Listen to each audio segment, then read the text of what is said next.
Bismillahirrahmanirrahim. Assalamualaikum warahmatullahi wabarakatuh. Alhamdulillahirabbil alamin, hamdan naimin hamdan syakirin, hamdan yuafi ni'amahu wa yukafi mazidah. Ya rabbana lakal hamdu wa lakal syukru kama yanbaghi li jalali wajhikal karim wa 'azimi sultanih.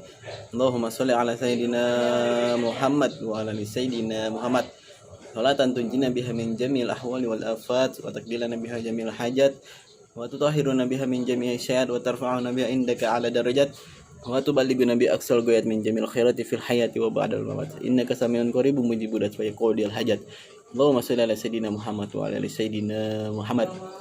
Perkenalkan, nama saya Aji Apriansah dari Fakultas Agama Islam Prodi Pendidikan Agama Islam semester 1 kelas reguler E, ingin menjawab soal UAS tahun 2021.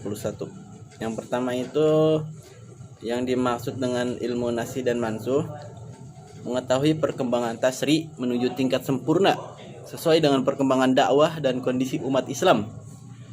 Cobaan dan ujian bagi seorang mukallaf atau mengikutinya atau tidak. Nasi adalah dalil syara' yang menghapus suatu hukum, dan mansuh ialah hukum syara' yang telah dihapus. Contoh nasi,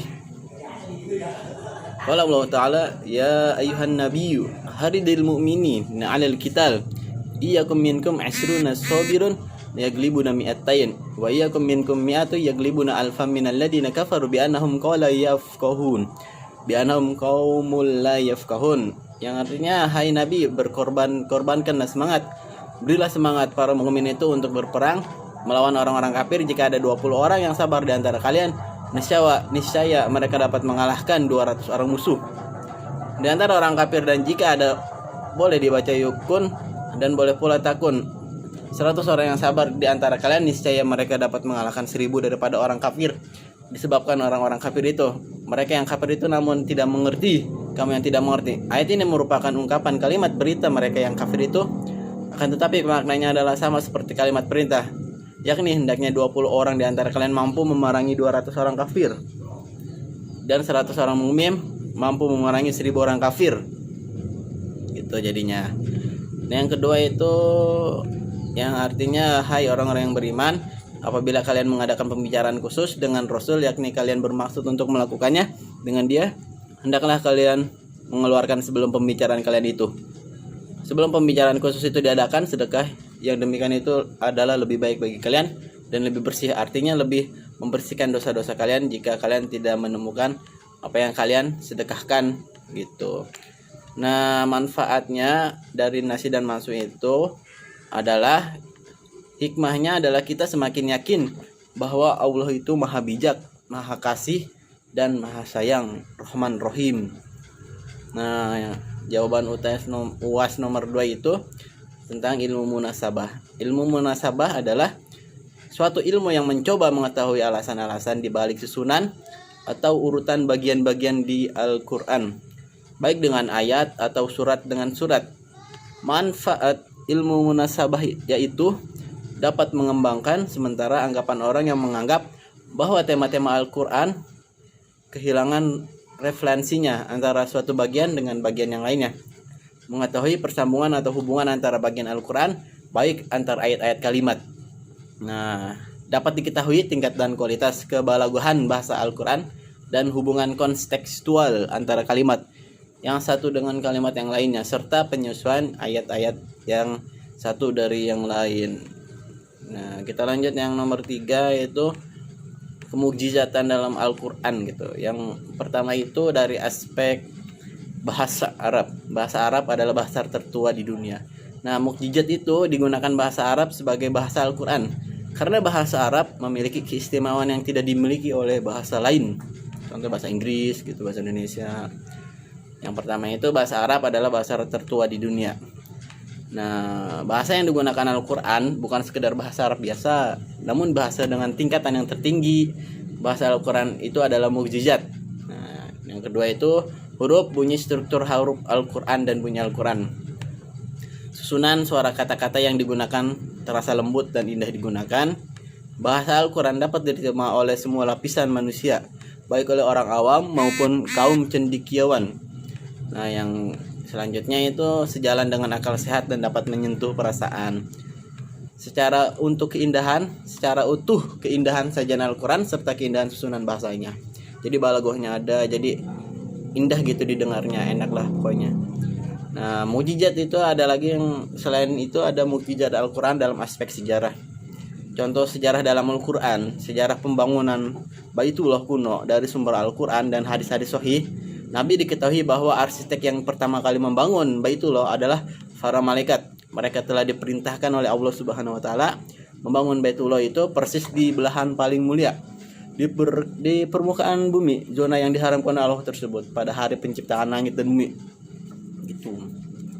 Selanjutnya itu ada ayatnya di sini. Pembangunan Baitullah untuk menunjukkan kepada Ibrahim alaihissalam letak aslinya sebagaimana firman Allah, wa id bawa'na Ibrahim makanal baita, yang artinya itu dan ingatlah ketika kami menunjukkan tempat kepada Ibrahim letak Baitullah. Selanjutnya itu mukjizat Al-Quran dalam aspek ramalan masa depan. Kalau Allah Ta'ala yang artinya sesungguhnya Allah akan membuktikan kepada Rasulnya tentang kebenaran mimpinya dengan sebenarnya, yaitu bahwa sesungguhnya kamu pasti akan memasuki Masjidil Haram insya Allah dalam keadaan aman dengan mencukur rambut kepala dan mengguntingnya. Sedang kamu tidak merasa takut, maka Allah mengetahui apa yang tiada kamu ketahui, dan Dia memberikan sebelum itu kemenangan yang dekat. Quran surat Al-Fath ayat 27. Nah, selanjutnya itu mukjizat Al-Quran dalam aspek ilmu pengetahuan. Berikut beberapa fakta ilmiah Al-Quran yang dihimpun dari berbagai sumber, di mana berbagai penemuan ilmiah saat ini ternyata sesuai dengan ayat-ayatnya. Ya, contohnya kelahiran manusia, artinya yaitu kami telah, yang artinya dari surat Al-Waqiah ayat 57 sampai dengan 59, yang artinya kami telah menciptakan kamu, maka mengapa kamu tidak membenarkan?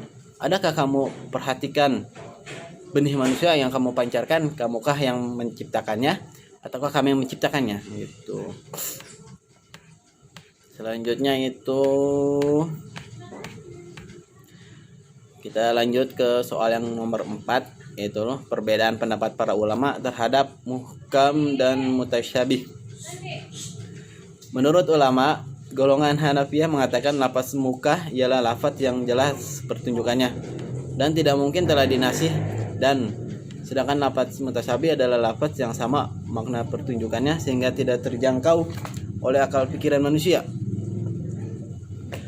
Menurut mazhab salaf, yaitu para ulama dari generasi sahabat, ayat-ayat mutasyabih tidak perlu ditakwilkan sebab yang mengetahui hakikatnya adalah Allah Subhanahu wa taala. Menurut mazhab khalaf seperti Imam Haramain, ayat-ayat mutasyabihat harus diterapkan maknanya dengan pengertian yang sesuai dan sedekat mungkin dengan zat-zatnya.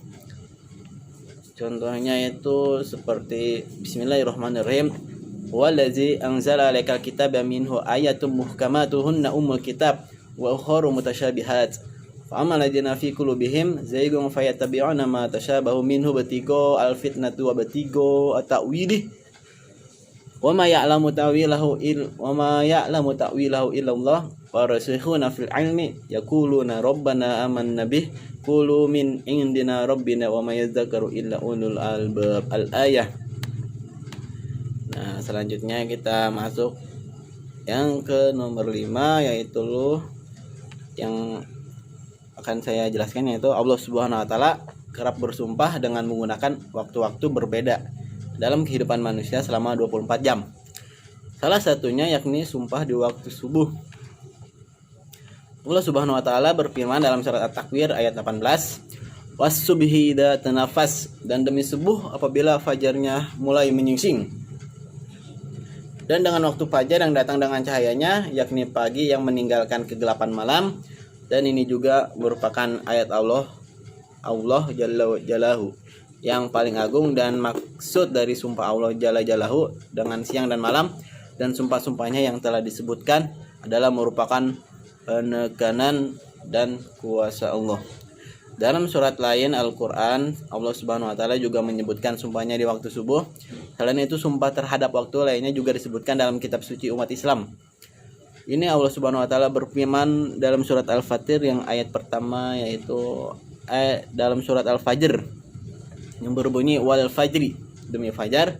Kemudian juga dalam surat Lail ya, ayat pertama yaitu wal laili idza yaghsha, wal laili idza yaghsha, demi malam apabila menutupi cahaya siang. Pentingnya perkara waktu ini juga seolah mengisyaratkan manusia bahwa hidup di dunia hanya sementara, dan dari waktu yang diberikan terdapat pertanggungjawaban atas segala apa yang diberi Allah Subhanahu wa taala. Pentingnya waktu juga dikaitkan dengan waktu tibanya sholat, gitu teman Bapak. Sekian dari makalah dari soal UAS yang bisa saya sampaikan. Kurang lebihnya mohon maaf. Akhirul kalam. Wassalamualaikum warahmatullahi wabarakatuh.